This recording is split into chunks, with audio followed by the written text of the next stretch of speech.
Allahumma salli ala Sayyidina Muhammad wa ala ali Sayyidina Muhammad. A'udzu billahi minasy syaithanir rajim. Bismillahirrahmanirrahim. Alhamdulillahi rabbil alamin.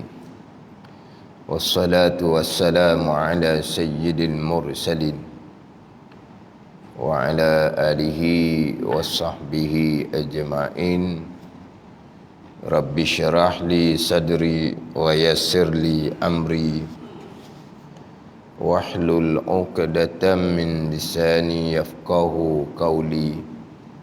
Subhanaka la ilma lana illa ma 'allamtana innaka antal alimul hakim.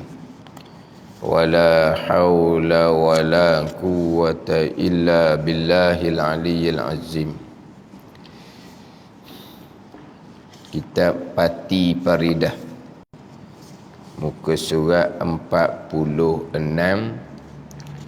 petok yang kelima. Petok yang kelima daripada atas. Surat 46, petok yang kelima daripada atas. Qala al-muallifu rahimahullahu ta'ala wa nafa'ana bi'ulumihi amin. Istighna, itu tajuk dia, dalam kurungan terkaya. Istighna dalam kurungan terkaya, yang mana istighna dan iftikar.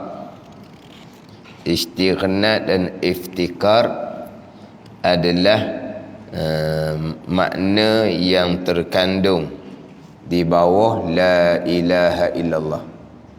Istighna, iftikar adalah makna yang terkandung di dalam kalimah syahadah yang pertama, la ilaha illallah. Jadi yang terdahulunya pembicaraan berkaitan dengan sifat Allah, sifat wajib, sifat mustahil, sifat harus, atas jalanan yang masyhur, jalanan sifat 41 sifat. 41 sifat, 20 sifat yang wajib bagi Allah, 20 sifat yang mustahil bagi Allah, satu sifat yang harus bagi Allah, 41. Yang mana 41 ni pula pecah pula kepada istighna 23, iftikarnya 18. Jadi hak kita dah mengaji sifat Allah 41 tu, hak tu yang terkandung di bawah makna istighna dan iftikar. Istighna dan iftikar ini terkandung di bawah makna la ilaha illallah. Terkandung di bawah makna ilahun, sembahan yang sebenar. Ilah ni al-ma'budu bihaqqin, yang disembah dengan sebenar, yang bersifat dengan sifat kesempurnaan.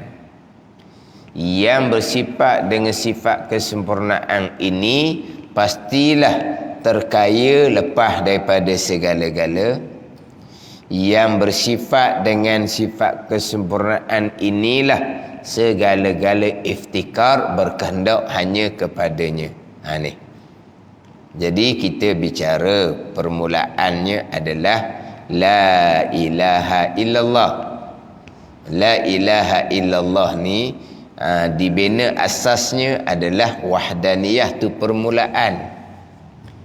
Walaupun nanti pembahagian istighna dan iftikar, wahdaniyah tu dia masuk di bawah iftikar nanti. Tetapi kalau kita pergi kepada syahadah yang pertama, kalimah la ilaha illallah. Kalimah la ilaha illallah ni kita panggil kalimah apa? La ilaha illallah tu kita panggil kalimah apa? Kita panggil kalimatut tauhid, kita panggil. Kita panggil tahlil ya doh. Ialah tahlil. Tapi la ilaha illallah dia dipanggil kalimatut tauhid. Kalimah yang menunjukkan atas keesaan Allah Subhanahu wa taala. Dan kita maklumlah kedudukan kalimah ni. Orang kafir nak masuk Islam, syahadah yang pertama kena syahadahkan akan kalimah ni. Syahadah yang pertama, orang yang kafir nak masuk Islam. Jadi syahadah yang pertama, penyaksian yang pertamanya dengan kalimah ni lah. Kalimah tauhid ni. Ni kedudukan besarnya la ilaha illallah. Bukan kata orang kafir nak masuk Islam kena syahadahkan hak lain-lain, tak ada. Bukan syahadahkan apa-apa bacaan. Syahadahkan, penyaksiankan akan la ilaha illallah. Ini kedudukan kalimatut tauhid. La ilaha illallah. Afdalu zikri la ilaha illallah. Nabi kata selebih-lebih zikir la ilaha illallah. Afdalu ma qultu ana wan nabiyyuna min qabli la ilaha illallah. Selebih-lebih barang yang aku kata Nabi sallallahu alaihi wasallam, dan selebih-lebih barang yang nabi-nabi sebelum aku kata. Makna bukan hanya selebih-lebih barang yang nabi kita kata, bukan selebih-lebih barang yang nabi-nabi sebelum aku kata. Apa dia? La ilaha illallah. Miftahul jannah, anak kunci syurga. Nabi kata la ilaha illallah. Man kana akhiru kalamihi la ilaha illallah dakhalal jannah. Siapa yang akhir kalamnya la ilaha illallah, nescaya masuk syurga. Ni la ilaha illallah, kalimatut tauhid ni. Ni nak kena kemah ni. Kita kena kemah kalimatut tauhid. Allah akan mengkejapkan kita di dunia dan di akhirah, di alam barzah. Dalam buku talqin tu kan buku talqin kan didatangkan ayat Al-Quran, yusabbitullahu alladhina amanu bil qawli tsabit fil hayatid dunya wa fil akhirah. Ni ayat Quran. Tapi mungkin kita tak perasan dah, sebab dalam talqin tu banyak bahasa Arab. Jadi hak ayat Al-Quran kita tak perasan lah barangkali. Didatangkan ayat Al-Quran, yusabbitullahu alladhina amanu, dan menetap, mengkejap, meneguhkan oleh Allah akan mereka yang beriman. Allah akan menetap, mengkejap, meneguhkan akan mereka beriman bil qauli tsabit, dengan perkataan yang tetap, yang kejap. Fid dunya, di dunia, wa fil akhirah, di akhirah, yakni di alam barzah. Di akhirah ni hari kesudahan. Hari kesudahan bermulanya barzah lah. Itu hari kesudahan. Hari akhirah, hari akhir. Hari akhirah tu mana hari kesudahan. Hari kesudahan bermula bila? Bermula daripada berakhir hari dunia bagi seseorang lah. Seseorang sudah meninggalkan dunia, mati tu lah, maka berakhirlah hari dianya. Hak berakhir hari dunia hak sekalian itu tiup sangkakala yang pertama, dihancurkan langit dan bumi. Itu berakhirlah hari kepada sekalian. Tapi berakhir hari bagi seseorang dengan meninggal dunia lah. Jadi wafil akhirah ni menetap oleh Allah Ta'ala akan orang yang beriman dengan perkataan yang tetap bila qauli sabit fil hayatid dunya. Allah akan tetap dalam kehidupan kita di dunia ni. Wafil akhirah, dan hari akhir selepas daripada mati. Apa dia al-qaul sabitnya? Perkataan yang tetap, yang teguh, yang kejap ni, kalimatut tauhid. Ni Kalimatut tauhid la ilaha illallah. Allah akan menetapkan akan orang-orang beriman dengan ni kalimah la ilaha illallah ni. Orang-orang yang beriman, orang-orang yang lengkap keenam-enam rukun iman tu, dipanggil orang yang beriman. Allah akan tetapkan orang beriman dengan la ilaha illallah ni ketika hidup di dunia dan ketika selepas daripada mati hari akhirah alam barzah. Allah akan menetapkan. Tapi nak dapat ketetapan daripada Allah tu amal kita lah. Pengabdian kita kepada Allah tu ihsan tu. Pengabdian kita kepada Allah itulah. Kita mengabdikan diri akan Allah zahir dan batin. Pengabdian diri kita kepada Allah zahir dan batin tu. Mengerjakan suruhan zahir dan batin, meninggalkan dengan zahir dan batin, pengabdian diri itulah Allah akan menetapkan akan orang-orang yang beriman dengan kalimah tauhid ni la ilaha illallah. Kejar akidah dia, mentauhidkan Allah ketika hidup atas dunia dan ketika di alam barzah. Kalau tetap molek go, malaikat mungkat nakir tanya man rabbuk, Allahu rabbi, mudah-mudah dah lah. Siapa tuan engkau? Bermula tuanku ialah Allah. Nak jawab mari mana ni? Mari ni teguh di hati ni dengan kalimat tauhid. Allah yang teguhkan. Ini kedudukan la ilaha illallah. Tapi bukan kalimah la ilallah saja. Beriman, berakidah dengan la ilaha illallah lah. Jadi pembicaraan permulaannya adalah kalimat tauhid. Tauhid itu permulaan.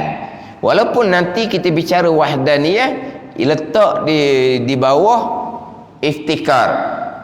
Jadi permulaannya dia, kalau Tok Guru ngajar dia ambil satu peringkat. Ni sebab ni secara rumusan dah sekarang ni.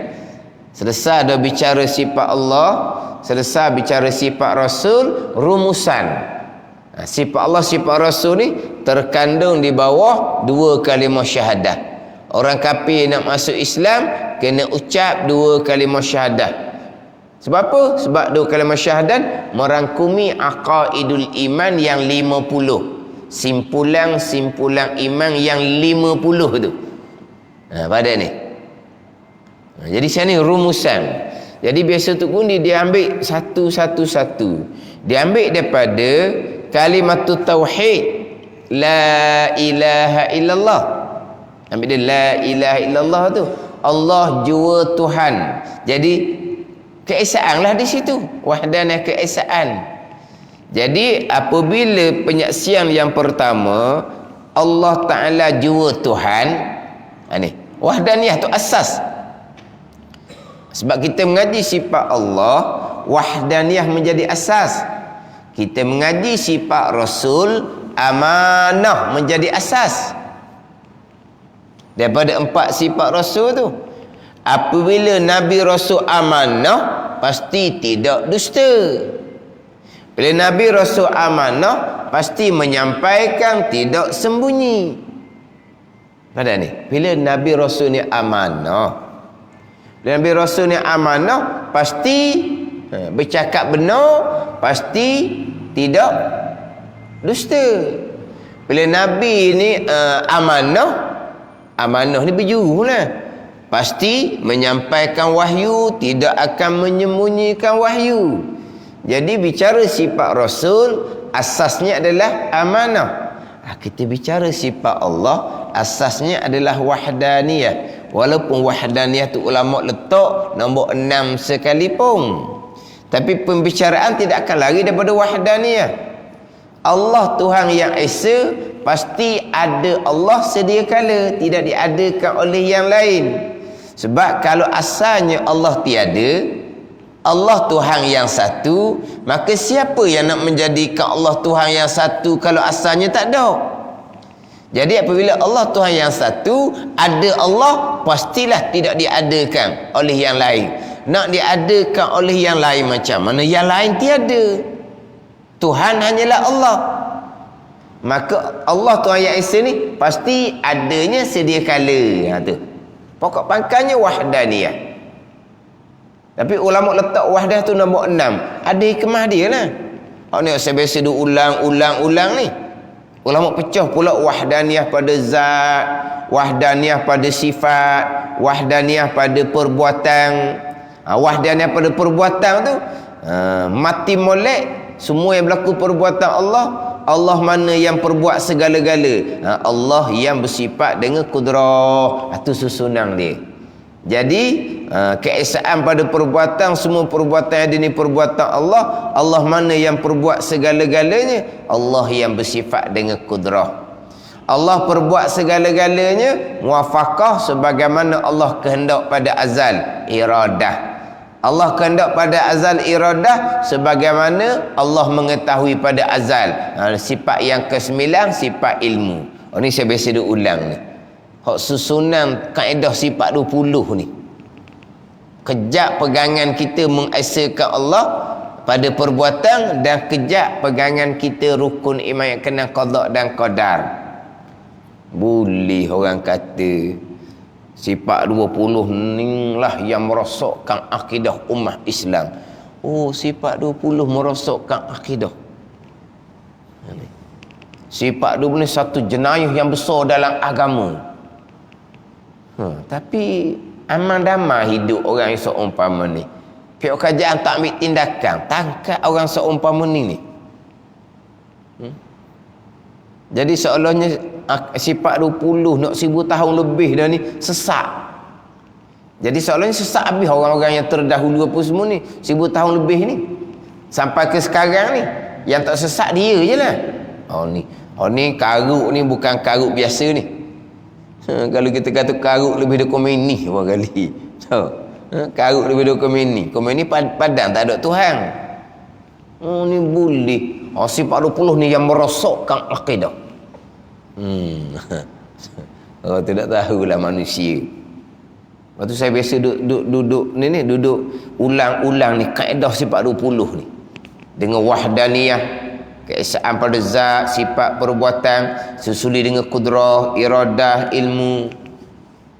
Sebab tu kalau betul kemah kaedah sifat 20 ni bab iman, bab akidah tak ada apalah, clear.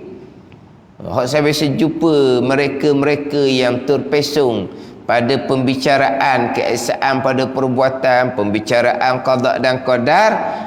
Mereka-mereka yang mempermain-mainkan kaedah sifat 20.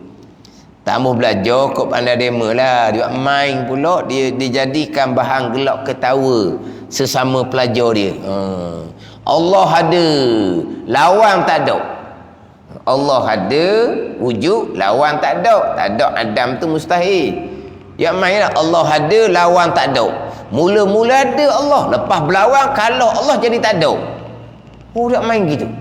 Lepas tu ada dengar tu pakat ketawa. Allah ada, lawan tak ada. Ini budak-budak pasien budak-budak dia aja gitu je lah. Lepas tu dia buat main. Allah ada mula-mula, lepas berlawan Allah kalah jadi tak ada Allah. Ini saya pernah cerita ni satu kejadian tu lama dah ni. Satu forum. Pengurusi forum tu ustaz. Ahli panel forum tu doktor. Tajuk tak ada kena-mengena dengan akidah. Tak ada tajuk biasalah, tajuk kemasyarakatan gitu. Tajuk biasa. Ipu orang kampung tajuk biasa, bukan tajuk akidah. Tapi pengurusi ni dia pengurusi ni kadang-kadang dia buat lawak-lawak untuk segar mata hak tukang-tukang hak peserta ni lah. Dia buat lawak cerita apa-apa walaupun tak berkait dengan tajuk pun. Dia pergi cerita hak Allah ada, lawan tak ada, mula ada, lepas lawan kalau tak ada. Dia buat gurau. Pengurusi ni ustaz. Serahlah kepada ahli panel. Ahli panel dia berilah hak poin nak kena cakap Ahli panel tu sebelum dia ambil poin hak diserahkan kepada dia tu, dia tegur dulu kepada pengurusi dia. Jangan buat main ni. Ni kaedah sifat dulu, jangan buat main ni. Banyak pula dia peringat. Malu lah pengurusi. Dia ustaz je ni doktor. Kita kata kok bergerak tau. Kita biasa nak gurau. Allah ada, lawan tak ada, mula-mula ada, lepas berlawan Allah kalah jadi tak ada. Dia buat gurau. Tajuk bukan tajuk akidah, tak kena dengan akidah ni. Wak gurau. Apa apa? Selingang tak panggil dah. Serah pada ahli panel doktor ni, dia pergi tegur tu dulu. Dia tegur hok pengusi tu cakap sana. Dia marah lah mana? Dia tak ada nada marah, tapi dia menegur. Mana kalau kita gak luruh kulit muka panggil dah. Dah depan orang ramai ni. Orang ramai. Dak luruh kulit muka ke orang apa? Luruh daging muka ke apa? Malulah kitanya nak main benda gitu. Maknanya ahli panel ni memang macam dia terasa lah. Dia tegah benda gini, dia pun dia tegur. Tegur cara orang doktor lah. Dia tegur tu bukan tegur cara tu, cara molek lah. Ya main. Ni kadang-kadang ni orang golongan-golongan ni, dia mempermain-main, mentertawa-tawakan keadaan sebab 20. Tak belajar kamu punya hal lah. Tapi golongan ni kalau pergi pada bicara keesaan pada perbuatan qada dan qadar, tak jumpa lagi lah jenis betul-betul akidah Ahlussunnah wal Jamaah. Hak ni hak beberapa ni lah. Hak ramai-ramai lagi tu tak kenal. Hak beberapa ni. Hak beberapa orang ni kalau pergi pada bicara keesaan pada perbuatan qada dan qadar, bukan gelicir dah. Gelicir ni gelehoh je dah. Ni terjerumus terus. Mana hilang terus. Hak tergelicir ni gelehoh je orang panggil. Dah. Penuh dah. Jadi kita mati tu di wahdaniyah, keesaan. Tu la ilaha illallah. Keesaan. Allah Tuhan yang Esa ni pasti bersifat dengan sifat kesempurnaan. Sebab hanya Allah Tuhan. Bila hanya Allah Tuhan, pastilah Maha Suci bersifat kekurangan. Allah yang bersifat dengan kesempurnaan ni lah Allah ada. Cara susunan. Ni tak ada dalam kitab ni. Ni ambil dari guru. La ilaha illallah, pergi kepada keesaan. Tuhan yang Esa pasti bersifat dengan istighnaq dan iftikar. Di situ. Tuhan yang Esa pasti bersifat dengan istighnaq dan iftikar. Terkaya lepas dari segala, sebab dia Tuhan yang Esa. Pastilah segala-gala berkehendak kepadanya sebab dia Tuhan yang Esa.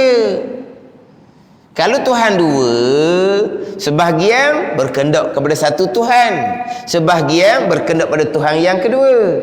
Bila Allah Tuhan yang Esa, pastilah sekalian segala-gala akan berkehendak hanya kepadanya.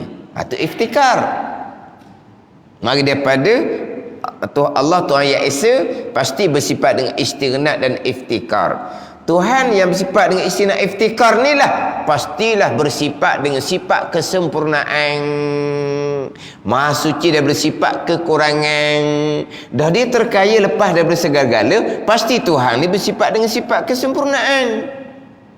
Segala-gala berkenan hanya kepadanya, pastilah Allah Ta'ala ni bersifat dengan sifat kesempurnaan. Maha Suci dia bersifat kekurangan. Hak tu kita pegang secara ijmal. Jadi sifat kesempurnaan ni maksud dia istighnaq dan iftikar. Istighnaq iftikar masuk di bawah wahdaniyah. Wahdaniyah masuk di bawah pengertian kalimat tauhid la ilaha illallah. Jadi secara ijmal kita berpegang Allah bersifat dengan sifat kesempurnaan. Yang terkandung bawah istighnaq dan iftikar. Itu secara ijmal, secara ringkas. Secara tafsir 20 sifat. 20 sifat ni pun masuk di bawah istighnaq dan iftikar. Sebab 20 sifat ni adalah sebahagian daripada sifat kesempurnaan bagi Allah.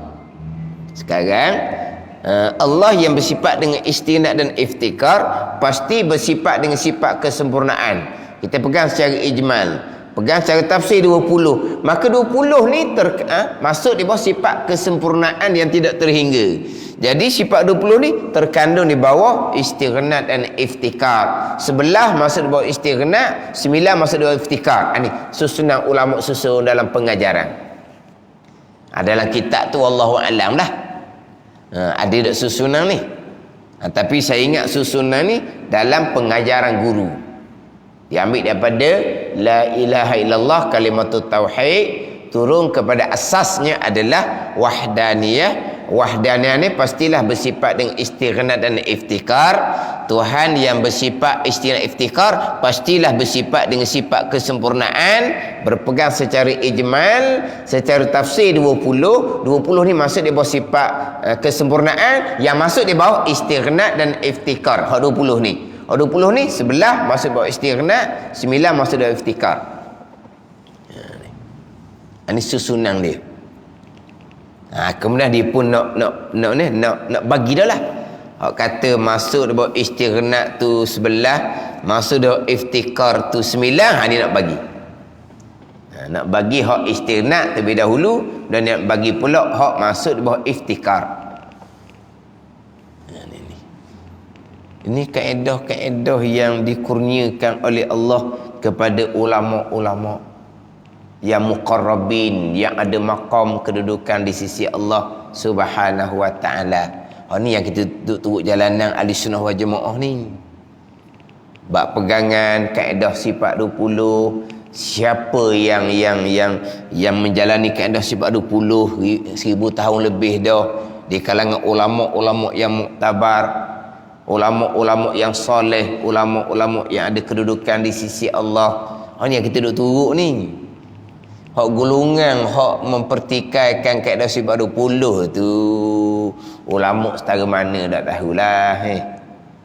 Lepas tu amal ibadah dia setara mana pun tak tahu, tingkah laku pun cakap khabar pun FB pun kadang-kadang macam budak-budak je, sindir situ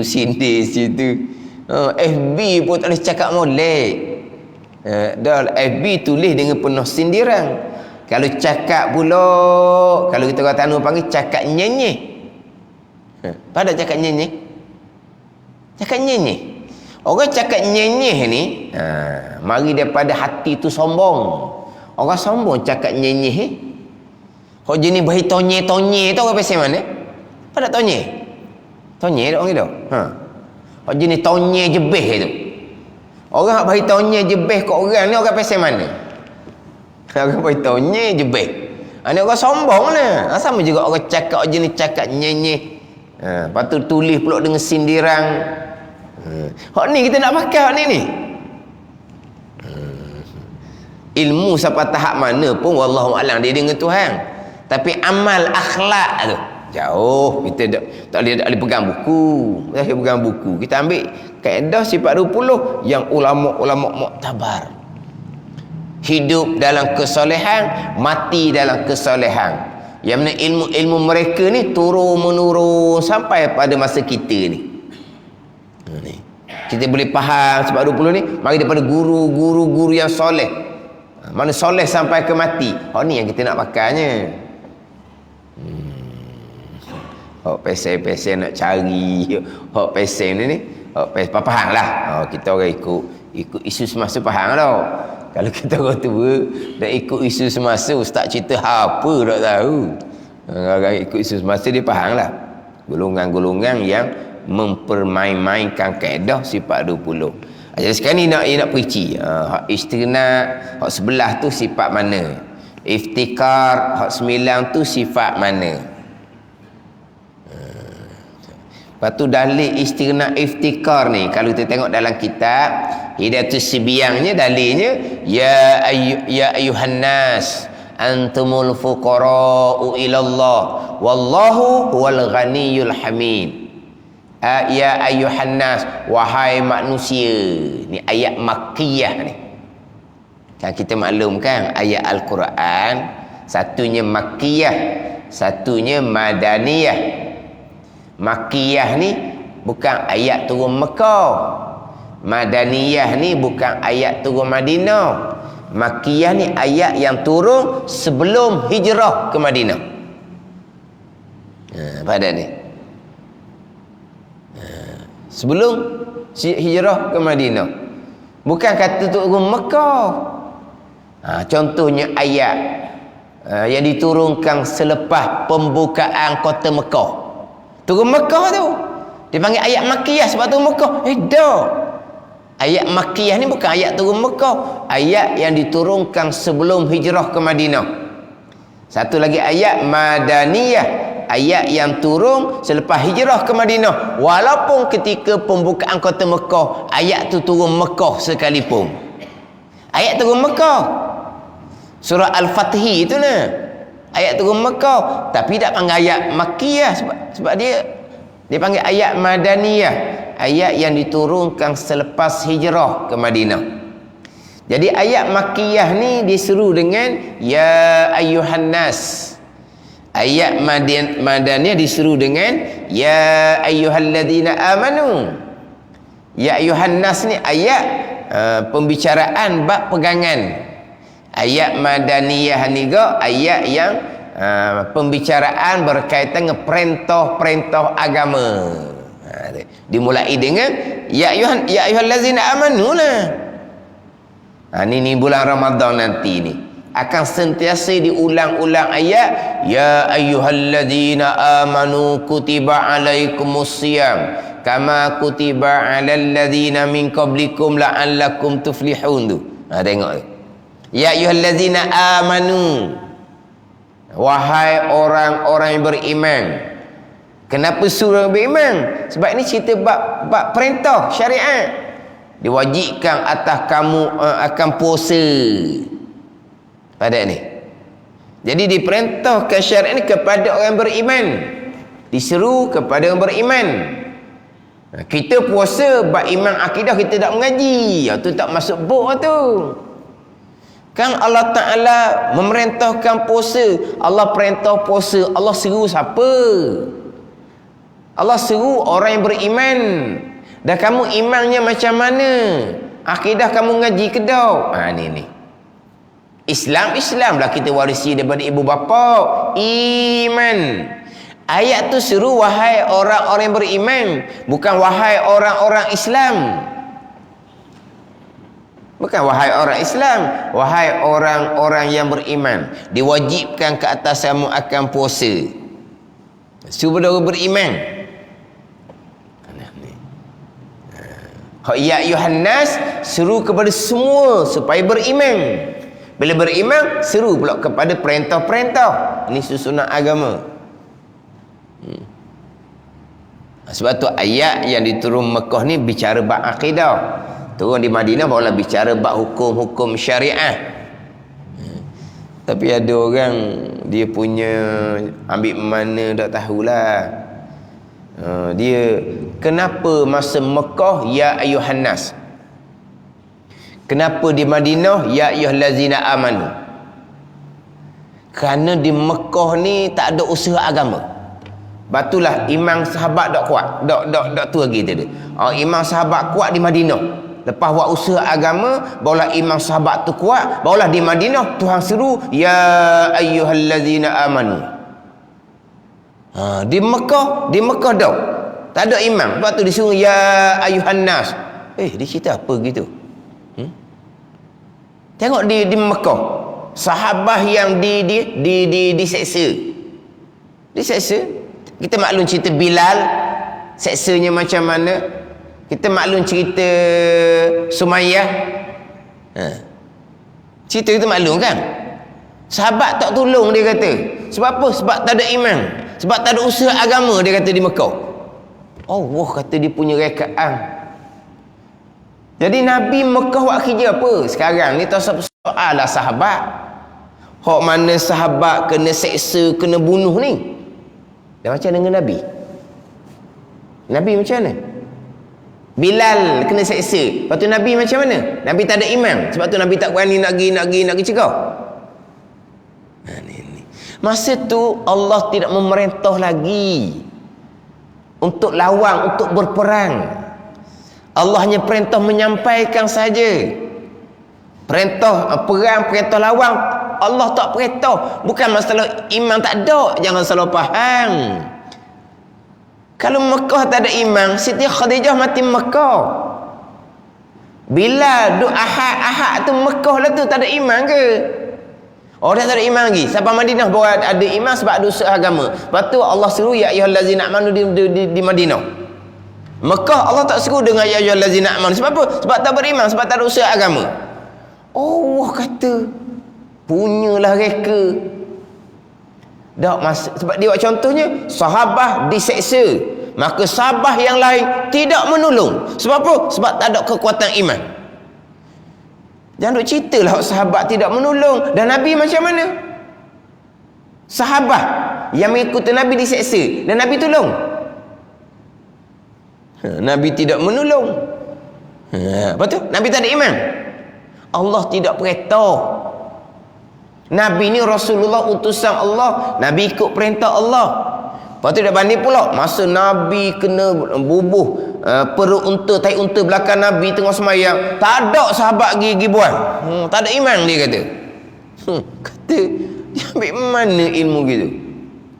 Sahabat mengucap 2 kalimah syahadah dengan Nabi SAW, naik maqam baqa. Ni maqam yang tertinggi. Tak ada ni. Sahabat mengucap 2 kalimah syahadah dengan Nabi SAW, bukan iman dah. Maqamnya maqam baqa, lebih tinggi daripada maqam aulia lagi. Sebab apa? Sebab mengucap 2 kalimah syahadah direct dengan Nabi SAW. Masalah sahabat tidak menolong di Mekah sebab belum lagi disyariahkan, diperintahkan pada masa itu. Tak ada lagi. Perintah perang, perintah lawan tak ada lagi. Itu bukan masalah tidak beriman. Cuma ayat yang turun di Mekah ni dimulai dengan ya ayuhan nas sebab ayat penekanan bab iman. Kemudian di ayat yang turunkan selepas hijrah ke Madinah sebab ayat tu membicarakan berkaitan dengan syariat. Maka diserulah syariatnya dengan ya ayyuhallazina amanu. Jadi ya ayyuhan nas diseru umum untuk beriman, mentauhidkan Allah Subhanahu wa taala. Jadi ayat tu ya ayyuhan nas antumul fuqara'u ila Allah. Kamu sekalian iftikar, berkehendak kepada Allah. Itu iftikar tu. Wallahu, dan bermula Allah, huwal ghaniyul hamid. Allah yang terkaya dan terpuji. Allah yang terkaya tu istighna. Mana tak lari daripada Al-Quran susunan sahaja. Ulama yang susun, tapi tak lari daripada Al-Quranul Karim. Ini akidah agama. Akidah Al-Quran dan hadis Nabi sallallahu alaihi wasallam. Itu dalil istighna dan iftikar dalam kitab Hidayatus Sibyan. Ya ayuhan nas antumul fuqara'u ilallah wallahu huwal ghaniyul hamid. Istighna dan iftikar. Sekarang ni dia nak pergi pada istighna. Yang terkandung buat istighna ni, terkaya Allah daripada yang lain. Terkaya maknanya lepas Allah daripada yang lain. Yang lain tu makhluk lah. Terkandung dalamnya, dalam terkaya dalam istighna tu 23 akidah. 23. Jadi 23 baki lagi 18. 18 iftikar. 23 campur 18 41. 41 ni 20 sifat yang wajib, 20 sifat yang mustahil, 1 sifat yang harum. Harana kita biar agak ngira molek. Kalau duit pandai sangat ngira, istighna iftikar tak pandai nak kira. Maknanya yelah hak saya duk tanya sama jadual itulah. Kita buat jadual sendiri pun tak apa, tulis sendiri. Yelah tengok di kitab ni payah sikit. Mana kita buat tulis sendiri. Jadi hak 41 sifat tu dia 50 kan. Hak 9 lagi tu masih bawah Muhammadur Rasulullah. Jadi 41 masuk di bawah la ilaha illallah. La ilaha illallah pergi pada istighna dan iftikar. Jadi 41 tu pecah 2. 23 akidah terkandung di dalam istighna. Baki 18 terkandung di dalam iftikar. Mana 23 ni? 23 ni termasuk satunya sifat harum. Sifat harum pun masuk di bawah istighna jugalah. Allah harus mengada, harus meniada. Barulah Allah ni terkaya. Kalau Allah wajib, Allah wajib tertekan, tak terkait tak lepas nah. Ni macam kita ni kan. Kita terkaya lepas ke tak? Tak. Tu wajib kena buat tu. Tu wajib kena buat. Tu kita terikat nah. Jadi Allah yang terkaya ni, jadi sifat harus tu pun maksud dia bawa istighna juga. Harus Allah mengada, harus Allah meniada. Ada ni. Ni hak maksud dia bawa istighna ni. 23 akidah. Daripada 50 aqaidul iman. 50 simpulan iman. 50 aqaidul iman, 50 simpulan iman, iaitu 23 akidah yang terkandung di dalam istighna ni. Yang pertama wujud, yang kedua nak bagi satu dah, satu wujud, dua kidam, tiga baqa, empat mukhalafatuhu ta'ala lil hawadis. Wujud Allah, wujud yang zati, yang tidak ada permulaan, kidam. Bila Allah tidak ada permulaan, sedia kidam, maka Allah pasti kekal. Sebab tidak ada permulaan, tidak adalah kesudahan. Kita ni ada permulaan, adalah kesudahan. Apabila Allah Ta'ala ni tidak ada permulaan, Allah Ta'ala ni tidak ada kesudahan, maka Allah ni bersalahanlah dengan segala yang baharu, yang ada permulaan, yang ada kesudahan. Itu ulama susung. Ada Allah, ada yang hakiki, ada yang sebenar-benar, yang tidak diadakan oleh yang lain. Makna ada Allah, ada yang sedia, tidak ada permulaan. Kalau ada permulaan macam kita, tak panggil wujud yang hakiki, wujud yang sebenar. Kita ni wujud kerana diwujudkan oleh Allah Subhanahu wa ta'ala. Wujud aridi je kita ni kerana diwujudkan oleh Allah. Wujud Allah wujud yang zati. Zati dengan makna wujud yang sungguh-sungguh, wujud yang sebenar-benar. Ni mana wujud yang tidak ada permulaan, kidam. Bila Allah wujud ada yang tidak ada permulaan, nak ada kesudahan, jadi mana permulaan tak ada. Baqa, kekal. Bila wujud Allah kidam dan baqa, pasti Allah mukhalafah, bersalahan, tak sama dengan segala yang baharu. Sebab hawadis yang baharu ni ada permulaan dan ada kesudahan. Ini susunan. Mana berkait itu? Berkait antara satu-satu sifat. Kerana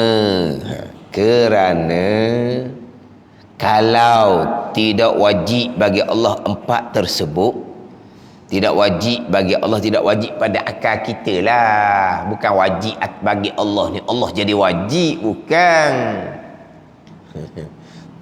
Jikalau tidak wajib bagi Allah, tidak wajib pada akal kita, maknanya wujud, kidam, baqa ni bukan sifat yang wajib pada akal kita bagi Allah.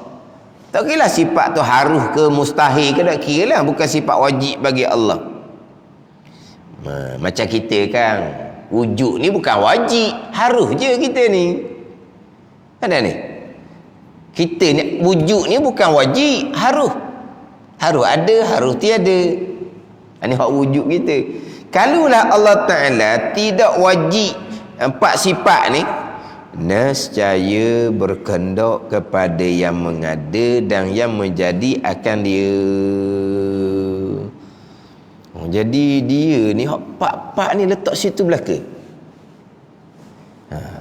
Makna kalaulah ada Allah ni ada yang harus, macam ada kita, berkehendak pada yang menjadikan.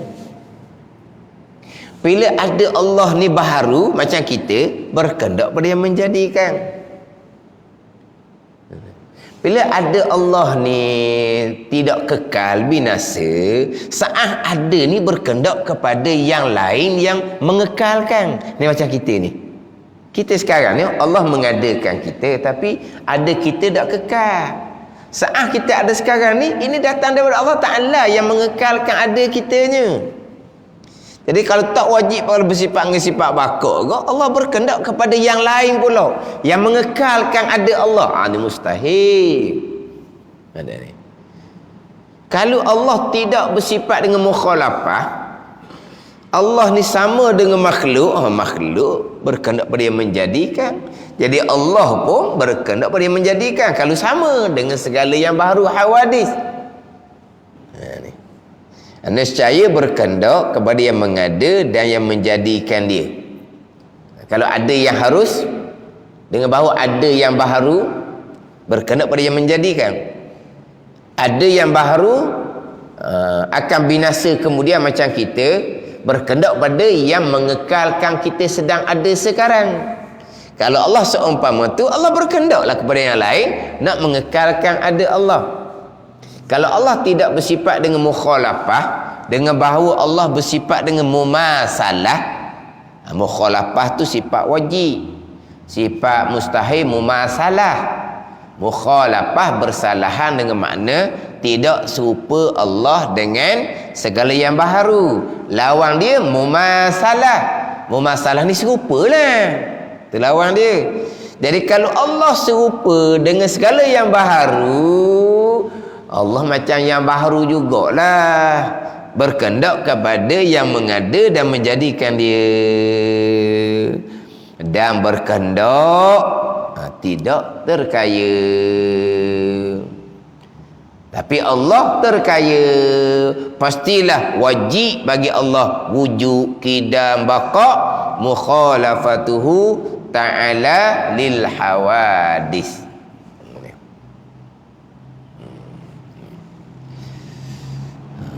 Dihurah satu-satu tu. Dia ambil empat sifat dahulu, lepas tu masuk pula sifat yang kelima di bawah. Lepas tu dihurah dua makna pula sifat yang kelima tu.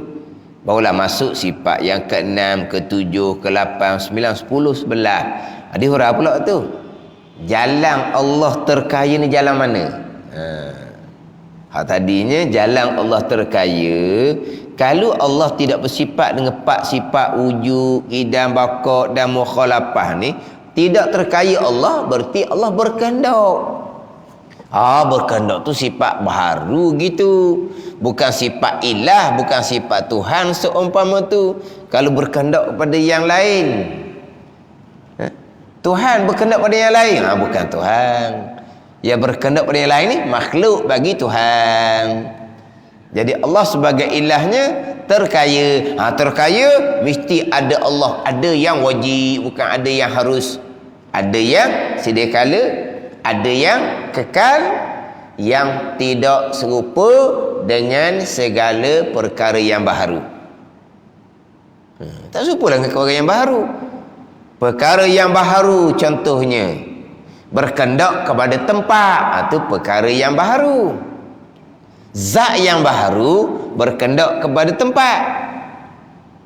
Allah zat yang qadim berkendak kepada tempat macam mana? Sebab zat yang qadim adanya sedia kala, pada sedia kala tidak ada, melainkan hanya ada Allah. Allah ni zat yang Allah ni zat yang qadim, yang sedia kala. Sebab Allah ni wujud, qidam, baqa. Allah ada sedia kala. Allah ada sedia kala. Pada sedia kala ada tempat tak? Ni sebelum Allah jadikan makhluk, yang ada hanyalah Allah. Sebab yang qidam hanyalah Allah. Makhluk semuanya baharu. Yang qidam, yang sedia hanyalah Allah. Jadi sebelum Allah jadikan sesuatu, sebelum Allah jadikan makhluk, ada tempat tak? Tak ada tempat lah. Maka pasti Allah tidak berkehendak pada tempat. Jadi kalau Allah berkehendak pada tempat, tempat tu kena kodim jugalah. Lepas tu Allah tidak istighna lah kalau ada perkara kodim selain daripada Allah. Tidak ada perkara kodim melainkan hanya Allah dan sifat Allah. Selain daripada Allah baharu belaka. Ada ni. Kalau ada suatu benda yang kodim, benda tu pasti tidak iftikar kepada Allah. Lucu Allah sebagai ilah. Sebab tu kalau berpegang ada sesuatu selain Allah tu kodim, kafir. Pada ni contoh ni tak ada orang pegang. Langit kodim, kafir lalu dah. Itu falsafah. Bumi kodim, kafir lalu dah. Siapa kafir? Sebab kalau langit tu kodim, bumi tu kodim, maka langit bumi iftikar tak kepada Allah. Tidak iftikar kepada Allah. Dia tidak berkehendak pada Allah menjadikan langit, menjadikan bumi, sebab dia kodim. Maka lucu Allah sebagai ilah, sebab tidak ada sifat iftikar. Langit bumi tidak iftikar kepada Allah. Mana ni? Kalau berpegang ada sesuatu tu kodim, kafir. Jadi Allah yang sediakala hanyalah Allah. Jadi sediakalanya tak ada tempat, maka Allah tidak bertempat. Allah tidak bertempat pada sediakala, kekal sifat Allah selama-lamanya tidak berubah. Itu je pegangan kita ni. Ni hak bertempat ni macam-macam pula dia punya bawakan hak terpesongnya. Zat yang wajib ada, tidak bertempat. Zat yang baharu ada, barulah bertempat. Allah jadikan tempat bagi malaikat, Allah jadikan tempat bagi jin, Allah jadikan tempat bagi manusia. Bertempat belakalah. Allah yang jadikan. Adapun zat yang qadim tidak bertempat. Zat yang baharu bertempat.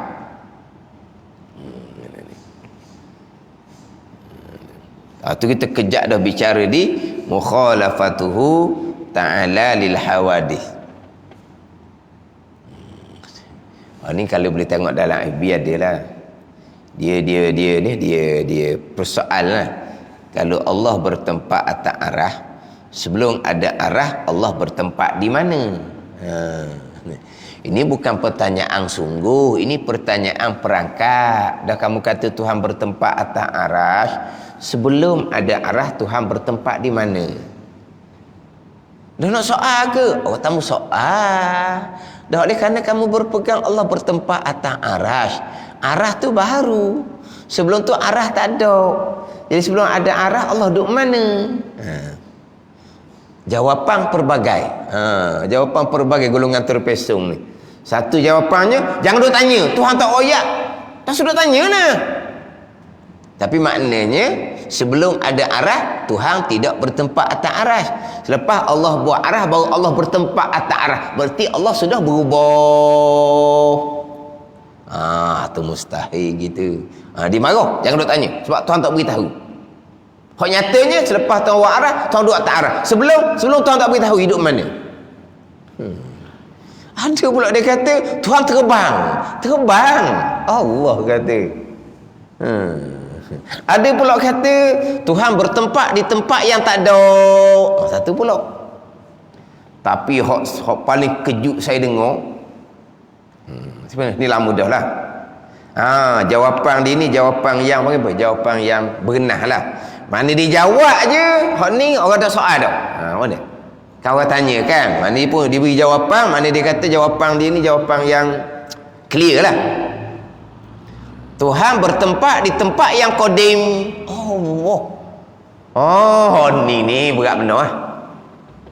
Tuhan bertempat di tempat yang qadim. Kalau ada sesuatu yang qadim selain Allah, kafir pegangan tu. Jadi maknanya Allah duduk atas tempat yang qadim.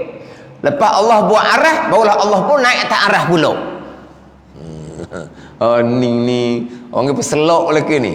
Selok buat pegangan ni. Boleh tunjuk sekarang ni, boleh tunjuk. Boleh tunjuk. Ni, langit ada 7 lapis. Tunjuk 7 lapis. Boleh tunjuk. Arash atas dia langit. Allah atas daripada arah. Boleh tunjuk, tak tahu lah. Ya apalah dia nak bahas benda-benda gitu. Nak ambil jalanan salaf, serah bulat-bulat kepada Allah Subhanahu wa taala. Senang, simple saja, tak soal. Tak soal. Yang kita pegang kejaknya, walam yakul lahu kufuwan ahad. Itu akidah kita kejak. Suratul Ikhlas kita tu. Kaedah sebab 20 kok, mukhalafatuhu ta'ala lil hawadis. Ni kena beringatlah ni. Kena jaga-jaga ni macam-macam. Tapi tak sama kau hak jenis hak terpeso ni pun tak sama. Tak sama. Hak ni kata gini, hak ni kata gini. Tak tahulah dia ada guru ke tidak, tapi jawapan tak sama tu macam akalan masing-masing barangkali. Sebab jawapan tu tak sama. Kita tak akan tanya sebelum ada arah Allah duduk mana. Kita tak akan tanya sebab kita berpegang Allah tidak bertempat. Oleh kerana golongan yang terpeso ni Allah bertempat, jadi atas arah baharu sebelum ada arah Allah duduk di mana. Dia menyabitkan keberadaan Allah. Ayat Quran sebut istiwa alal arsh. Istiwa sudahlah. Berhenti setakat tu. Ayat istiwa tu ayat yang qat'i. Waktu wajib kita beriman. Tapi makna di zonni. Zonni mana apa ni? Makna dia tak pasti. Sebab istiwa ada belas-belas makna. Bila istiwa ada belas-belas makna, maka nak letak satu makna, zonni dia panggil. Tak yakin tu lah.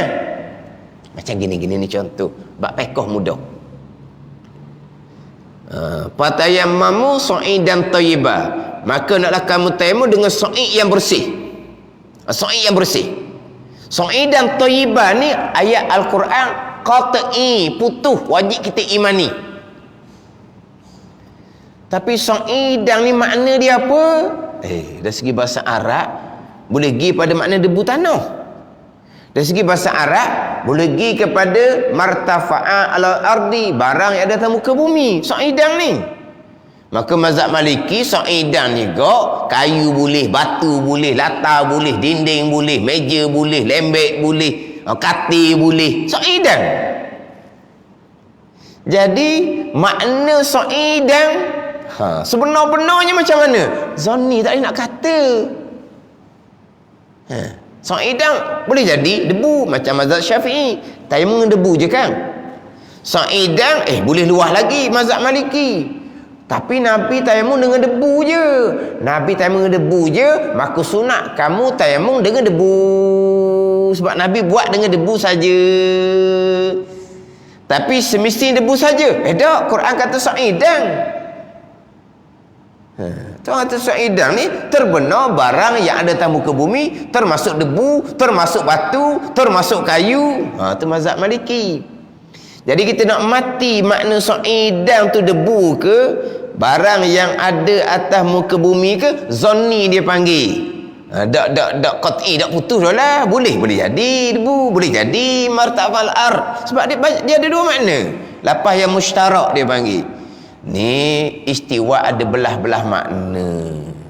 Ni bubuh Allah duduk atas arah tu siap lah gitunya.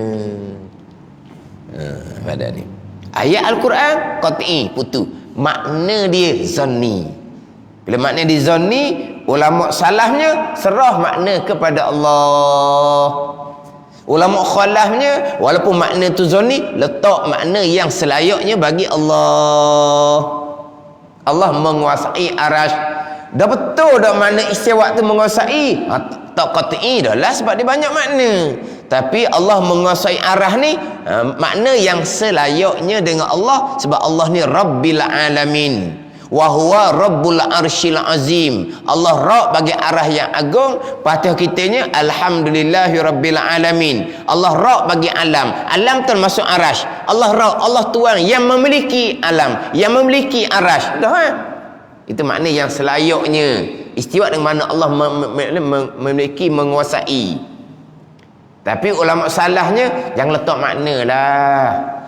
Serah makna kepada Allah. Hak golongan terpeso ni, Allah duduk atas arah, duduk yang selayaknya. Baru nak selayaknya. Letak makna yang tak selayak dengan Allah. Istiwa letak mana julus. Isni sama ada istikrar, tak layak makna gitu. Tapi Allah duduk barulah selayaknya. Selayak macam mana duduk tu pun tak layak dah. Ni hak golongan-golongan yang cari penyakit lah ni. Padahal nak ikut jalan salah sudah serah makna kepada Allah. Allah istiwa atas arah. Apa makna istiwa? Serah kepada Allah. Kan senang tu kan? Dah habis cerita. Kita kejap ni mukhalafatuhu ta'ala lil hawadith. Allah bersifat dengan sifat istighna. Kalau bertempat, Allah berkehendak kepada tempat. Benar ranah lah gitu. Habislah. Jadi didatangkan 4 sifat, dihuraikan 4 sifat bidahulu. Yang 5 qiyamuhu binafsih.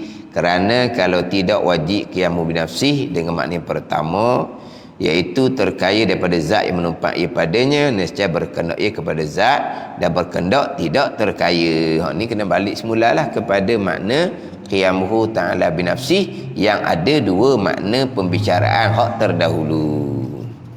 Wallahu a'lam.